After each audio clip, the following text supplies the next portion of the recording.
Oi. Eu liguei aqui só para dizer o seguinte, tá? Eu tô fazendo aqui, ó, esse meu projeto aqui do pinguim de geladeira. Tô colocando ele no Apoia-se, tá? Tentando fazer, né? Porque ser artista no Brasil, em geral, claro que tem algumas raras exceções, mas em geral, ser artista no Brasil é isso, tá? Você está eternamente no ponto de partida. Eternamente. Eternamente.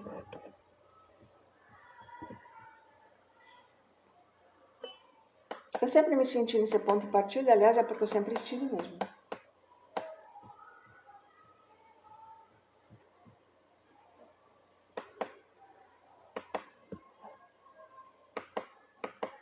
Uma vez alguém falou assim para mim, eu não me lembro se a pessoa falou alguma coisa, ou se a gente estava conversando sobre arte, e eu falei assim, que ser artista era maldição. Eu falei que, né, a arte era maldição. E essa pessoa ficou chocadíssima comigo, sabe? Falou que imagina que... Falou que era uma bênção ser artista, né? É assim, é que as pessoas não entendem a realidade de trabalhar com arte, né? Realmente, ser um artista, né? Trabalhar com arte, fazer... É uma coisa abençoada mesmo, nesse sentido de que você faz uma coisa maravilhosa, né? Claro que é muito melhor que trabalhar no escritório, porque eu já trabalhei em escritório, eu sei bem o que é trabalhar num troço que não tem criatividade nenhuma. Agora, onde que eu estou aqui, meu negócio aqui, meu projeto? É horrível mesmo. É mesmo horrível. Trabalhar em qualquer outra coisa, trabalhar com arte nesse ponto é a melhor coisa do mundo. Só que o problema é que não te deixam você trabalhar com arte. Entende? É por isso que é maldição. E ainda por cima você é muito maltratado por causa disso. Porque como não deixam você trabalhar com arte, né? Você fica sem dinheiro. É lógico, é isso. O resumo de ser artista no Brasil é esse.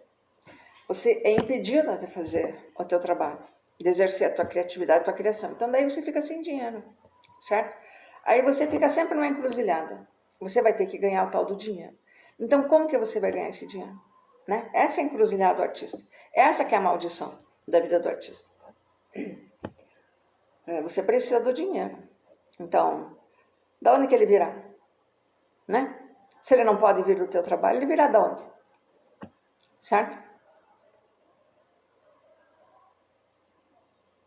Olha, gente, eu dediquei 10 anos da minha vida.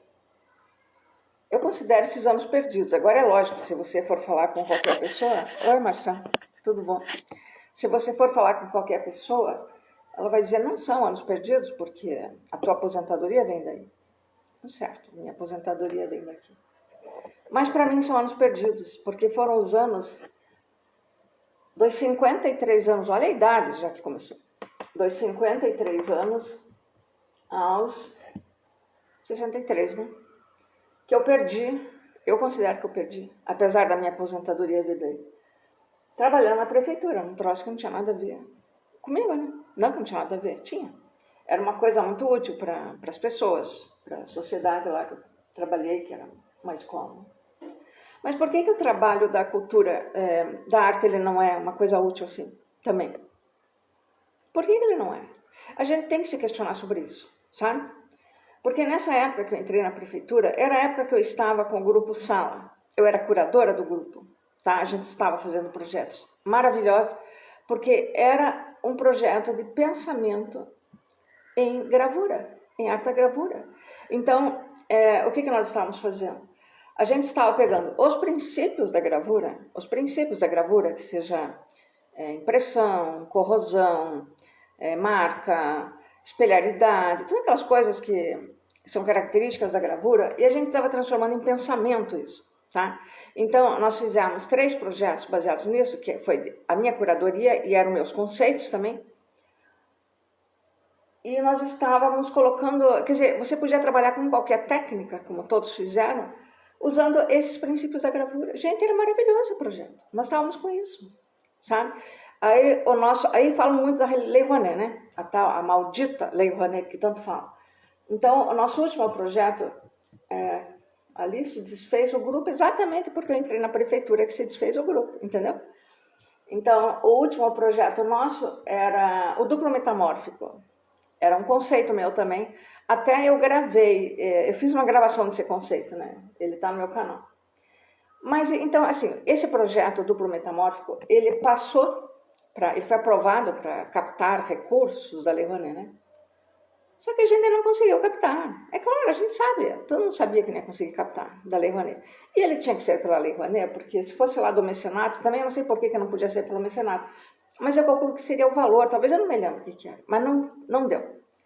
Então foi lá pela Rouanet, não captou porra nenhuma, o grupo se desfez, nós já estávamos com outro projeto engatilhado, que também era a partir de um conceito meu, mas se bem que eu acho que os Salas eles estavam querendo realmente diversificar muito mais do que ficar ali em cima dos meus conceitos, e tá certo, a gente ia diversificar, né?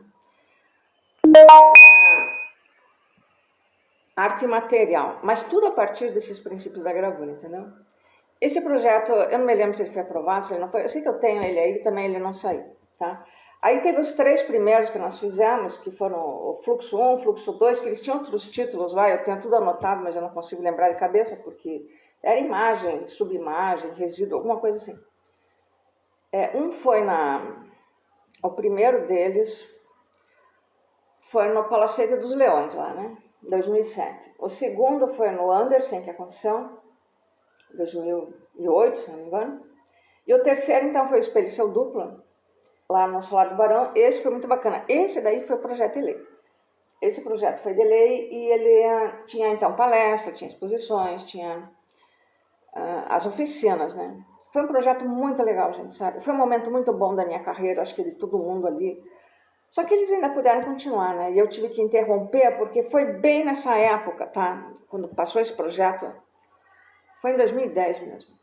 Eu precisei pegar num batente fudido, assim, porque foi quando a minha família perdeu tudo mesmo, que não tinha mais o que fazer. Quer dizer, ou o Solar do Barão ia me dar um lugar para eu morar lá, aí eu podia até continuar ali só, mas não podia, né? Eu fui até morar em quarto, imagina, com aquela idade, né? Morei uns 10 anos assim, e trabalhando duro na prefeitura, tá? E hoje em dia o que acontece? A aposentadoria não dá para eu viver só com a aposentadoria, tá? É isso aí. Então, e além de várias outras coisas que aconteceram, porque daí você trabalhando uma coisa dura, assim, que não tem nada a ver com você, e por que eu tive que trabalhar nisso, e não, por exemplo, dando aula numa universidade, como acontece com a maioria dos artistas, né, quando tem que trabalhar assim? Porque eu tive essa maldita depressão bipolar a minha vida inteira, eu lutei por isso minha vida inteira, e eu não pude finalizar os meus estudos naquela época. Mas nesse ano de 2010 foi quando eu finalizei os meus estudos, que eu me formei, nossa senhora, que eu me formei em gravura, lá no Solar do Barão. Até hoje eu não usei para nada essa faculdade, tá? Eu considero também, né? Então foi isso que aconteceu, tá? Olha que nem tá entrando isso aqui. Então é isso. Agora eu estou morando aqui no litoral porque eu não aguento mais viver em cidades grandes, em capital, Curitiba, eu não aguento mais viver nisso. Porque cidade assim como Curitiba, para a pessoa viver, ela tem que ter dinheiro, gente. Não dá para viver em um lugar desse sem você ter nada e você tendo já a idade que eu tenho, porque aí você depende de ônibus, você não pode fazer nada mais, né? Então eu preciso morar na praia, no litoral, e eu estou aqui em Pontal do Paraná. Então aqui eu estou tentando fazer coisas virtuais, né? Projetos assim. Eu estou com esse pinguim de geladeira já faz desde o ano passado, que eu comecei ele, está só no modo virtual. É muito difícil conseguir qualquer pessoa, qualquer artista, para participar comigo. Talvez porque eu esteja aqui em Pontal, mas é difícil até você conseguir fazer uma entrevista com o artista, entendeu? Eu fiz algumas lives com artistas, eu fiz 3, na verdade, do pinguim. E consegui alguns depoimentos também, que inclusive eu editei, mas não dá para ficar editando depoimento das pessoas, elas têm que gravar e sair desse jeito, né? Mas assim, veja só o trabalho que a gente tem. Eu convidei um escritor bem conhecido, assim, sabe? Do Paraná, mas ele é bem conhecido, assim, até nacionalmente. E eu convidei-o para fazer uma entrevista, para me dar uma entrevista por escrito. Olha só que gentileza, né? Não era numa live. E ele aceitou quando eu convidei. Espero não falar o nome dele aqui, porque eu não posso falar. Né? Ele aceitou quando eu convidei, sabe? Eu fiquei super animada. Aí eu fiz uma baita de uma entrevista. As perguntas. Eu pesquisei muito para fazer sobre o trabalho dele, sobre tudo, literatura, né, tal. E daí eu mandei a entrevista. Daí quando ele recebeu a entrevista, ele falou assim, agora estou na praia, eu não vou poder responder já. Na hora eu já saquei que não ia responder, porque quando a pessoa dá uma desculpa assim, é porque ela já não vai responder, né? Agora também, acabei de marcar uma live aqui com uma pessoa, não vou também dizer quem é, também já falou o seguinte, essa é live, né? Uma jovem, bem jovem. Ela falou, mas não sei o que, pode ser em dezembro. Bom, já está na cara que não vai ser, né? Também já não vou tocar mais no assunto com essa pessoa. Mas aí, esse escritor, então, primeiro ele deu essa desculpa, aí passou uns 2 meses. Aí já tinha voltado para a cidade. Aí eu perguntei ali no público, porque se você pergunta no direto, a pessoa já não responde, sabe? Então eu perguntei no público se ele não ia responder a entrevista. Aí ele falou assim, gente, olha o que a pessoa me falou, mas falou no particular, que a entrevista era muito complexa. Uma pessoa que escreve o dia inteiro, que lê o dia inteiro, a entrevista era complexa. Por que não diz assim, olha, eu não quero responder essa entrevista por isso, isso e aquilo? Mas é assim que funciona, tá? Então, teve uma outra artista que me disse assim, que estava difícil eu conseguir artistas para participar desse projeto comigo, porque não tinha verba. Eu acredito que seja isso mesmo. Acredito que a grande razão de tudo seja isso, não tem verba, né? E hoje em dia também tem uma grande censura no Brasil, que a gente sabe. Agora que entrou Lula, isso deve dar uma baixada geral nisso aí, né? Claro, na censura, né? Também tem a Lucélia Santos, agora que está na Secretaria de Cultura do Lula, então eu acho que essas coisas devem melhorar bastante, tá? Mas como estava o Jair Bolsonaro, e daí a gente sabe que todas as instituições estavam com o Bolsonaro, né? Por isso mesmo que ele não saía, né, gente? Então estava difícil. As pessoas, elas querem pensar muito antes de se manifestar, porque é claro que as pessoas têm a perder. Elas têm a perder porque elas querem viver do seu trabalho, né? Eu não vivo do meu trabalho, nunca vivi mesmo. Né? E, então por isso que eu sou bocuda, que eu falo as coisas, sabe? Inclusive no meu trabalho, né? Eu falo, trato de assuntos e não tá entrando aqui esse negócio, eu vou pegar. Eu passei pra cá o negócio do pinguim, mas só falta essa agora, né? Não consegui. É que isso aqui vive caindo no chão, esse negócio aqui, ó. Ele vive caindo no chão porque eu esqueço. Bom, devo ter também pendrive. Porque agora eu tô tentando aqui botar esse projeto do pinguim nesse Apoia-se. Que eu cheguei nisso sem querer. Eu vi uma escritora, ela tá nesse Apoia-se, e ela está conseguindo captar verba. E o projeto dela é só um projeto particular, né, gente? Esse aqui, o Pinguim, ele não é um projeto particular, tá? Ele é um projeto, inclusive social, né? De arte. Ele é um projeto de multiplicação. É uma base de pensamento em arte. Porque, olha, uma coisa muito chocante que aconteceu esse ano, eu não sei quem é artista que está aqui, né? Talvez tenha percebido também, foi que esse ano foi o centenário da Semana de Arte Moderna, né? Vocês perceberam isso? Bom, vocês perceberam não, vocês sabem que foi. Mas eu não sei se vocês perceberam que foi pichada a Semana de Arte Moderna. Perceberam isso? Como eles avacalharam com a Semana de Arte Moderna? Nunca tinha acontecido, né? Sempre pelo contrário, é uma coisa assim bem enaltecida no Brasil, porque não quer dizer que não tenha tido defeitos, mas é óbvio que tudo tem defeito, né? Mas foi assim, aquela coisa, aquele movimento artístico que tentou e que fez também uma linguagem brasileira nas artes, e não aquela linguagem europeia, certo? Então, eu pensei, meu Deus, mas vai ter muitas homenagens, né? Muita coisa. Gente, foi o contrário, né? Até teve um tal de Rui Castro, que ele foi lá no Roda Viva, ele escreveu na Folha também, mas ele avacalhou com a Semana de Arte Moderna, né? E quem que é esse cara, né? que ele se dispôs a avacalhar com a Semana de Arte Moderna, falando que, sei lá, ele falou que tinha outros artistas que faziam não sei o que era muito melhor, que já tinha começado. Enfim, ele avacalhou mesmo, tá, gente? E a gente sabe que eternamente o que o mercado de artes visuais procura, ainda hoje, procura a arte europeia. E aquela arte bem renascentista, antiga, os artistas eles ainda se esmeram muito em fazer cópias, né, da natureza, como se não existisse fotografia, como se não existisse 500 mil técnicas para você hoje emular até um Da Vinci, se for o caso. Emular, se quiser, né? Se quiser perder tempo fazendo isso, faça, né? A arte ela tem que ser um reflexo do teu tempo, ou até ir adiante, mas não ficar voltando no tempo. Era o que estava acontecendo aqui no Brasil, né? Antes com o Bolsonaro lá, estavam voltando no tempo. Não está aqui, né? Olha só, as minhas imagens, bom, eu vou ter que achar isso aqui.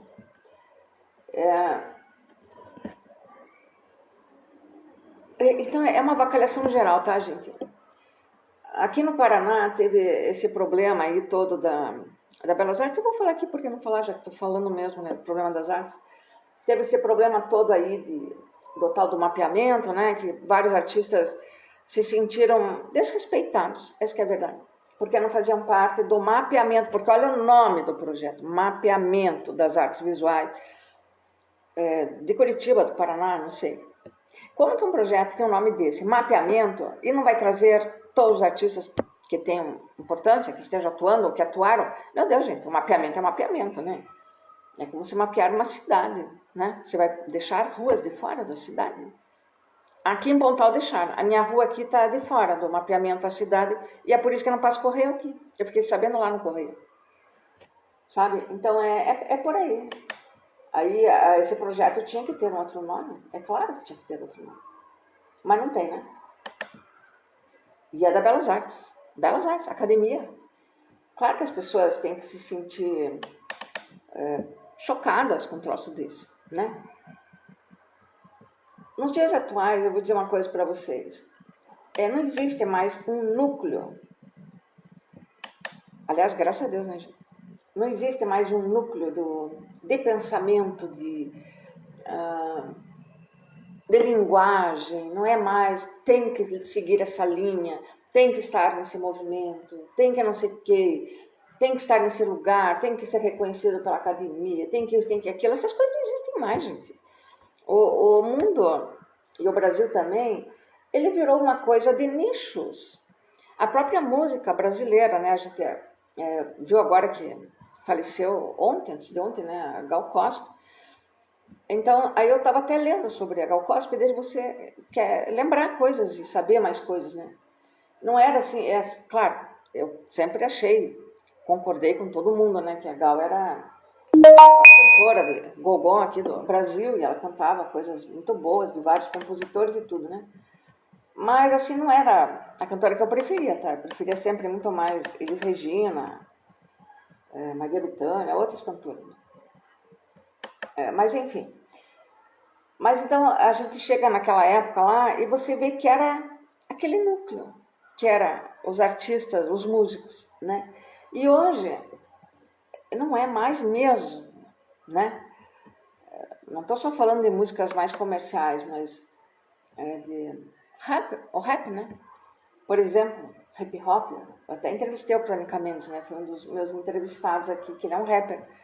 Aí você vê que como tudo está diversificado, como tudo já não é mais um núcleo só, entende?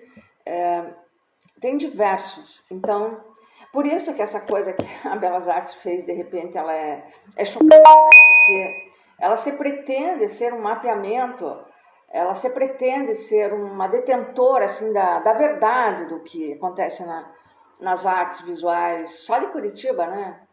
Ela pretende ser isso, e ela não é isso mais, já não é mais. Então, por isso esse nome é mapeamento, então devia ser, sei lá, um ensaio de mapeamento, um projeto, ou mudar o título mesmo, que eu acho que seria o mais certo, porque afinal é uma curadoria, é isso que é. É uma curadoria, uma seleção, é uma coletânea, é isso que é, né? A Dalícia Araújo tentou fazer isso, né? esse tipo de mapeamento, que foi um dicionário, um trabalho hercúleo que ela nunca ia conseguir terminar aquilo mesmo, porque é como escrever um dicionário mesmo de língua, né? Que, aliás, o dicionário, a língua é viva, então a pessoa começa a escrever ali e ela vai vendo que as coisas vão mudando. Quantos verbos, quantas palavras vão sendo incluídas ali. Os linguistas, né, os especialistas, eles normalmente não gostam das coisas novas, né, que vão sendo incluídas no dicionário, porque daí eles têm também que incorporar aquilo, senão eles deixam de ser especialistas. Eu acho que é mais por causa disso. Tá? Então, a gente tem que ter essa humildade, assim, né, afinal de contas, qual o meu lugar, né? Aonde que eu estou? Por que eu sou superado? Ou por que eu não sou? Todo mundo é superado, gente. Isso acontece o tempo todo. O que a gente quer mesmo, na realidade, é um lugar ao sol. É o que todo artista quer. Eu acho que é o que todas as pessoas querem, né? Inclusive, toda essa porcariada que aconteceu no Brasil, que acontece ainda, essa metade aí bolsonarista que estava acreditando em um monte de coisa falsa, porque daí já usam as pessoas, né? Para fazer as merdadas que eles querem. Eles querem mesmo um lugar ao sol, eles querem estar com o pensamento Brasil também. Por que tem que ser só aqueles intelectuais, aquelas pessoas que conhecem mais coisas dos livros? Por que tem que ser elas que tem que dominar? Né? Essas pessoas estão pensando nisso, elas têm um conhecimento muito pragmático da vida. Tá? E no fundo é isso só. As pessoas querem ser incluídas em tudo, tá? Então, depois eu continuo aqui. Então, mais ou menos por aí que a gente tem que ver as coisas, né? As dificuldades todas das artes, dos artistas, que ela é muito grave, sabe, gente? Olha, a minha vida foi muito pior nos últimos anos. Desde que entrou Michel Temer, começou a piorar muito a coisa. Não que estava boa antes, porque nunca teve bom. Para mim, nunca teve. Né? Acho que para nenhum artista nunca teve. A menos que o artista já tenha um dinheiro de outras coisas, né? De outra, sei lá, uma renda própria que não seja, que venha das artes, do trabalho dele. Principalmente no Paraná, a gente sabe que os artistas que conseguem viver do trabalho deles, eles têm que adaptar o trabalho deles ao mercado, né? De algum modo tem que adaptar. Por mais que ele diga que não, entende? Muitos dizem que não, que eles não adaptam nada, que eles fazem exatamente aquilo que eles querem, mas não é verdade. Se você for observar, você vai ver que o cara que ele era bem revolucionário assim no início, né, que ele estava questionando muita coisa tal, de repente ele foi absorvido ali pelo mercado, e aí a pessoa saca, não precisa ninguém falar para ela. Ela saca que aquilo ali vendeu, tá? Ela tem um outro trabalho que é naquela linha ali, vendeu. Ela começa a repetir a coisa, sem querer até, e faz. E no Paraná é bem isso, né? É uma coisa assim, bem estranha. Isso eu percebia bastante lá no Solar do Barão, isso, tá?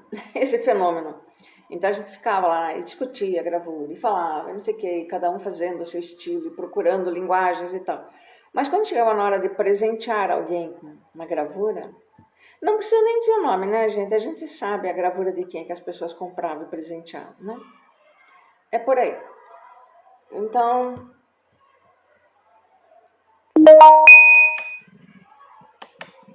a gente sabe também quem foi o pintor de Curitiba que, mesmo não vivendo o trabalho dele, que tá, também não vivia, né? Dava aula. Que mais vendeu, que mais vendia, e era sempre a mesma coisa, né? Praticamente, a pessoa tinha uma excelente técnica, isso é verdade, fazia uma coisa muito bonita, mas era. E também era um artista que, quando lá nos anos 60, quando começou, buscava um monte de linguagem, tentava ser mais revolucionário. Né? Bom, o fato é que você está sempre começando. É isso que eu quero falar. Tá? Eu, com 65 anos, eu estou sempre começando, eternamente, gente. Fora esses 10 anos que eu perdi da minha vida, assim, sabe? Sempre começando. Até porque eu mudei de área, né? Que comecei no teatro. E depois eu comecei a me fixar mais nas artes visuais, assim, né? Eu também escrevo, mas isso aí também, eu não estou fixada de jeito nenhum. Né? E parece assim, então uma coisa também que a gente sente nas artes, assim, porque eu fiquei mais no Paraná mesmo, né? É que se você não começa junto com eles ali, sabe? Se você não fez a faculdade com eles ali naquela época, parece que não te aceita. É uma coisa tão estranha. É tão estranho isso, né? Aí sempre vão te julgar dizendo que tua linguagem ela é teatral. A minha linguagem é teatral. Olha, gente, eu vou contar uma coisa para vocês que eu nunca contei, tá?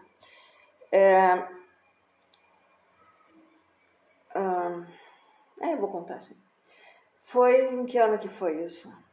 Foi antes do Raul Cruz falecer, claro, né? Ele faleceu em 93, 92, 93. Foi 90, 89. Foi em 1989. Eu e o Raul, a gente ia fazer uma exposição juntos, sabe? Nós íamos lá naquele Museu Paranaense, não era ainda Museu Paranaense, né? Era Museu de Artes do Paraná, que fica ali no largo ali, né? Onde tem as ruínas ali. A gente ia lá, porque eu tinha feito uma exposição no Guidoviário, que eram instalações, e eu fiz uma instalação no banheiro lá, que se chamava Agnus Dei, e era uma instalação bem tétrica, era um suicídio, era uma cena de suicídio na instalação. Inclusive a banheira era cheia de sangue, que não era sangue, era tinta, né? Porque eu nunca trabalhei com elementos verdadeiros assim. E tinha um violino em cima do vaso, sabe? Tinha um livro de poemas antigo, assim. Tinha também uma adaga, que eu não lembro exatamente onde que ela estava. Eu escrevi também com batom, tanto nos azulejos, em cima da banheira, quanto no espelho. Estava escrito assim no espelho ali em cima da pia, né? Eu escrevi assim, cadê os bombons? Foi isso que eu escrevi. E ainda tinha incenso, sabe? Tinha uma luz verde, era tétrico mesmo o negócio era tétrico. Eu lembro da Bíblia, né? A Everly Giller entrando lá para ver a exposição e falando, você precisa se benzer. Bom, então foi essa a minha exposição. Aí o Raul, ele gostou bastante. Aí a gente ia fazer uma exposição juntos. Então nós fizemos um projeto. Era desenhos que a gente ia expor juntos, se não me engano. Mas, bom, a gente ia lá no Museu Paranense e a gente ficava criando coisas junto lá, sabe? Tinha uma sintonia entre nós mesmos. Ali naquele banheiro que tinha lindo, que tinha no Museu Paranense ali, daí ele completou a minha instalação. Então ele falou o que ele faria ali no banheiro, né? Eu não consigo lembrar mais, mas era uma coisa muito legal, assim, sabe? Depois tinha também um relógio, eu não sei se ele estava exposto lá, se ele era do museu, aqueles relógios de carrilhão, assim, sabe? Aí também nós ficamos inventando umas coisas dentro do relógio ali, né? Tipo, uma pessoa dentro do relógio ali, uma coisa assim, sabe? Bem tétrica, né? Porque ele também tinha essas viagens tétricas. Só que ele nunca teve depressão, Raul, tá? Ele sempre falava assim, que ele conseguia até o fundo do poço, assim, quando ele estava criando, depois ele voltava, ele vinha à tona, né? É coisa de artista mesmo, né? E aí nós fizemos, então, uma proposta de uns desenhos para expor lá no Museu de Arte Contemporânea, tá? Foi lá, 89. Aí depois veio o resultado. Eles nos entregaram o resultado, eles negaram a exposição, gente. Eu ainda preciso descobrir quem que estava lá nessa época, do conselho, quem que era diretor. Eu estou pesquisando isso ainda, sabe? Porque foi alguém que realmente quis cortar. O Raul, ele ficou tão chocado quando ele pegou o resultado, ele ficou vermelho, assim. Sabe quando a pessoa fica vermelha porque ela leva um choque, assim? Ele falou, isso nunca aconteceu comigo. E eu na hora pensei, mas é por minha causa isso. Não quiseram que eu expusesse com ele, entendeu? Então, eu sempre tive essa impressão de que tinha alguém cortando a minha carreira, assim, nas artes visuais. Eu sempre tive essa impressão. Sabe? Isso aí foi muito ruim, porque seria muito bom para a minha carreira, isso, né? Porque o Raul, ele já tinha um nome, né? E isso teria sido muito bom para a minha carreira. E cortaram. Eu tenho até hoje esse projeto aí, ele é, né, escrito. Tinha umas fotos, uns desenhos inéditos do Raul, assim, sabe? Bem mais trágico. Os desenhos que ele dizia que ele tinha pudor de expor os desenhos. Mas eles iam estar nessa exposição. Então foi isso. Tá? Vocês vejam que... Por isso que eu acho um projeto desse, como esse Apoia-se aí, se eu conseguir fazer, porque também é difícil, tudo feito na internet é difícil. Mas se eu conseguir fazer, é uma maneira maneira de você ultrapassar essas barreiras das pessoas que te barram, gente, dessas puxadas de tapete.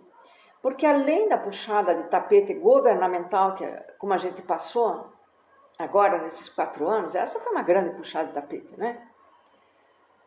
Tem a puxada de tapete das instituições, mesmo das pessoas que permanecem, mesmo durante governos democráticos, que elas barram. As coisas são feitas para barrar, sabe?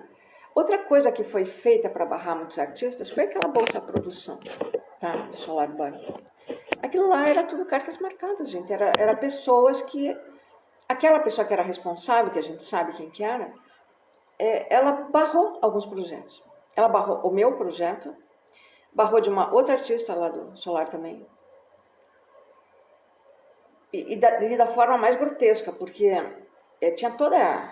Eles fazem, né, toda aquela burocracia para você conseguir apresentar um projeto. Por isso que eu acho que a gente sádica que faz isso, né?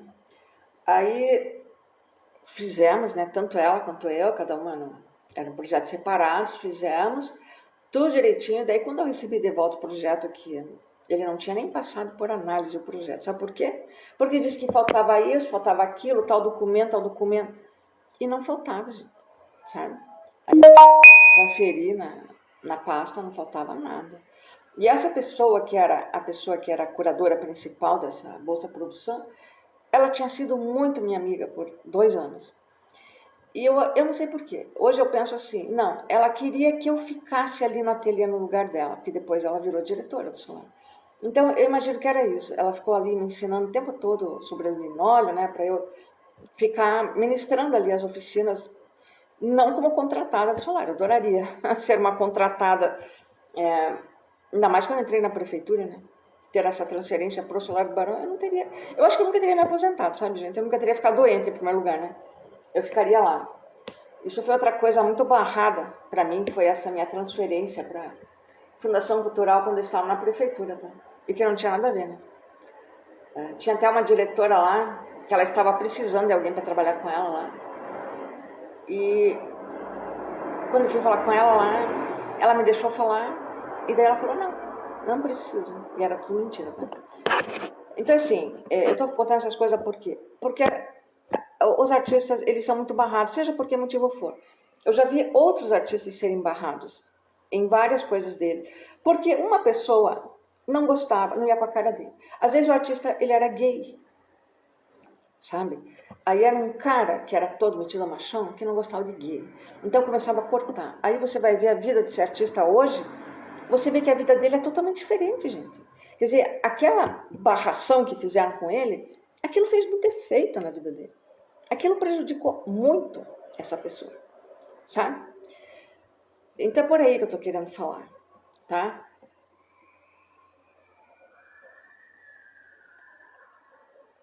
Então tem muitos buracos que... por exemplo, esses editais, né? Fora o tal da lei da Rouanet, que você não consegue praticamente nada, tem a tal da lei do mecenato. Gente, é muita burocracia para um artista fazer. Tá? Porque se a pessoa é artista, ela já não é afim de fazer essas merdas tudo, tá? E aí eles deixam um buraco. Esses editais todos deixam buracos muito grandes, porque eles não existiam antes. Eles começaram, acho que foi nos anos 90, né? Antes não existia. Antes, um curador assim, de uma galeria, ele simplesmente ia na tua casa lá, ver teu trabalho, se ele gostava, ele expunha teu trabalho. As próprias instituições públicas era a mesma coisa, gente, sabe? Era outra vida. Aí começou esses editais. Aí eles nivelam todo mundo, né? Seja quem tem 50 anos de carreira, seja quem tem 1 ano de carreira, tá tudo ali nivelado, tá bom? As pessoas concorrem. E é claro que as pessoas se ofendem, né? Quer dizer que você não conta o teu trabalho. O teu trabalho não conta. Isso é uma coisa bem do capitalismo, quando ele já está meio que indo para as cucuia, né? Eu lembro de uma artista, que eu não vou falar o nome dela, é uma artista também muito conhecida no Paraná e considerada uma das maiores artistas do Paraná. E, bom, ela também não ganhava dinheiro, né, gente? Ela não estava dando aula em nenhum lugar, e, enfim. Chegou um ponto na vida dela que ela não estava, que ela estava precisando de dinheiro. E daí eu lembro que, e eu, como sempre também, né? Aí ela estava lá num espaço cultural aí, ela estava fazendo um cenário, ela estava pintando um cenário, tá? E daí alguém arrumou para eu ir lá ajudá-la a pintar esse cenário. Aí eu fui. Aí estávamos lá, eu fazendo, né? Ela dava as dicas lá, e eu fazia também junto com ela, tá? Era uma ópera, tá? Aí no final, quando acabou toda aquela preparação, né? Que daí ia ser a estreia deles, tudo. Aí a pessoa que era responsável lá, a diretora, chegou para ela e para mim, né? E falou assim: agora vocês têm que limpar todo esse chão. Que tinha, claro, era tinta, né? Tinha várias coisas ali que tinha que limpar, acho que até com querosene, não me lembro. E quando nós vimos, nós estávamos limpando o chão. Essa artista, gente, ela é muito mais experiente do que eu. Ela tem muito mais nome do que eu. Tá? E ela estava esfregando o chão com querosene. E eu junto. Eu lembro que de repente ela... Os joelhos ali, né? No chão. De repente ela parou, ela começou a chorar. E começou a gritar. E ela falou assim: meu Deus, eu, fulana de tal, tô aqui limpando o chão. Sabe? Essas coisas que acontecem. Aí eu, como eu trabalhava assim, com gravura, né? Mas eu limpava muito ali, sabe? As mesas de gravura ali, tudo. Não que ela também não fizesse isso, mas é uma coisa diferente, né? Você fazer, limpando teu trabalho, assim, no ateliê e tal. Eu falei, não fica assim. Isso aí às vezes acontece isso, mas é que não era às vezes, sabe? Isso é uma coisa que acontece, né? Então, assim, o artista, ele é muito humilhado, tá? Os artistas que não são humilhados são aqueles que têm dinheiro, que vêm de algum lugar, né? De algum lugar. Porque o artista, para ele trabalhar só com arte mesmo, é quase que impossível, gente. Aqui no Brasil, no Paraná, então, é quase que impossível, tá? E aí esses editais, então, que eu estava falando, eles deixam buracos muito grandes, né? Então agora tem esse Apoia-se, que é o pessoal da tecnologia, que eles sabem dos buracos que tem. E aí eles entram nesses negócios. E tem pessoas que conseguem alguma coisa. Então eu estou tentando colocar esse pinguim de geladeira nesse Apoia-se para ver se eu consigo fazer ele andar. Tá?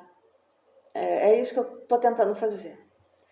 Hoje, por exemplo, eu estou morando na praia. Claro que eu estou aqui na praia porque eu quero ir para a praia, né? Eu quero caminhar na praia, eu quero estar um dia bonito hoje e tal. E daí estou aqui. Eu estou aqui porque...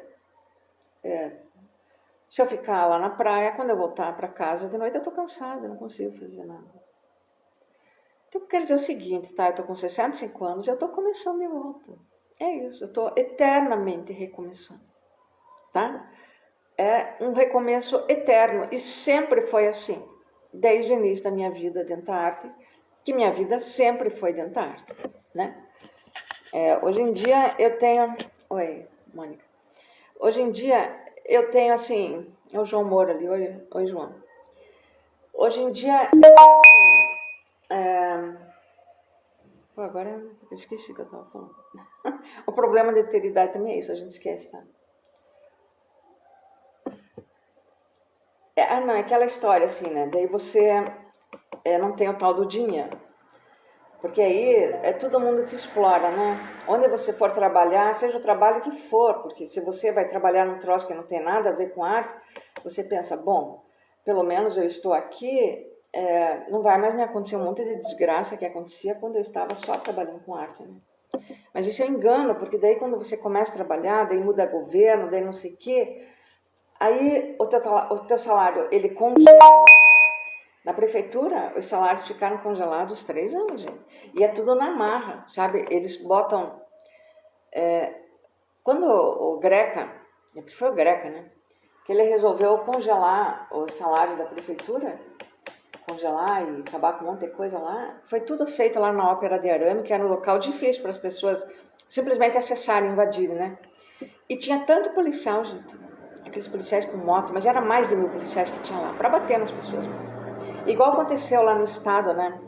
quando o Beto Richa resolveu roubar a aposentadoria dos servidores do Estado, jogavam bomba de gás lacrimogêneo, balas de borracha. Eu tive uma amiga que ela levou bala de borracha, a gente sabe. E quem estava salvando as pessoas lá era o Fruit. Na prefeitura as pessoas podiam ir lá fazer os primeiros socorros, olha só, gente. E aí, quando tem essa manifestação toda aí contra a democracia, para acabar com a eleição e tudo, não fazem nada, né? Os policiais estão ajudando. Aí dá para ver o que está acontecendo no Brasil, o que aconteceu, né? Aí a gente pode ver. Aí eles acabam. Aí foi 3 anos congelados os salários, e a inflação subindo, né? E depois ele nunca mais deu aumento. Só reajustes bem pequenos. Reajustes de 3% mais ou menos. Aí eles tiram de outras partes o salário, que daí aumenta, o plano de saúde aumenta, daí, sabe? E várias coisas aumentam, no final o salário acaba ficando menor. Então você não consegue viver também daquela merda que você foi trabalhar, porque você precisava de dinheiro. Entendeu? Chega nesse ponto. Olha, tinha vezes, gente, que eu tinha que trabalhar a pé. Ir a pé não, isso eu tinha muito medo. De manhã cedo ir a pé. Isso eu ia de ônibus, tá?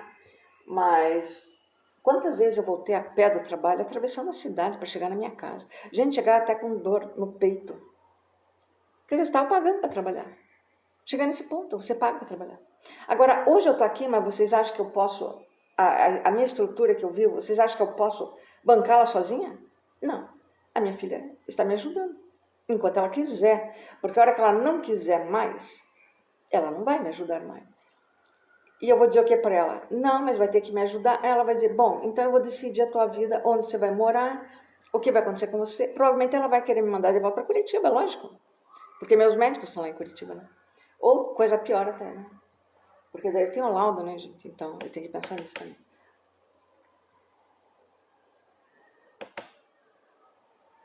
Então, é uma vida muito difícil. E você ainda sofrendo de uma depressão bipolar, né? Que é isso, né? Que aconteceu comigo a vida inteira. Você tem que... Eu não sei de onde que você tem que achar força, sabe? Para fazer certas coisas aqui no Brasil. Eu não sei mesmo. Nessa época... Tem artistas aqui, eu gostaria que vocês falassem alguma coisa também. Quem que quer entrar aqui comigo para falar da sua experiência, né?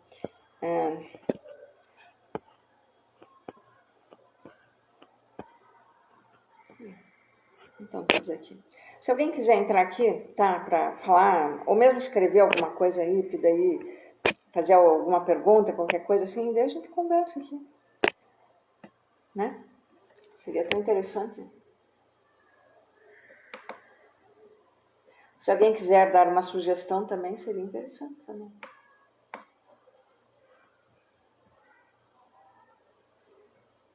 Eu não sei onde que eu coloquei as minhas imagens. Porque não está abrindo o meu... Esse HD, ele não está abrindo, de tanto que eu derrubo ele no chão, tá? E os outros pendrives aqui, sei lá, se eu salvei ou não. A gente tira, né? Eu tiro do computador aqui porque ele é muito... Ele pesa também, né? Talvez eu tenha no Google as imagens, não sei. Então é isso, tá, gente? Alguém quer dizer alguma coisa? Eu vou deixar gravado aqui. Se alguém quiser escrever alguma coisa, perguntar, entrar aqui também para falar, seria interessante. Hein, João? Você tem outro tipo de experiência, né? Bem diferente. Se quiser falar, entrar aqui para falar da tua experiência.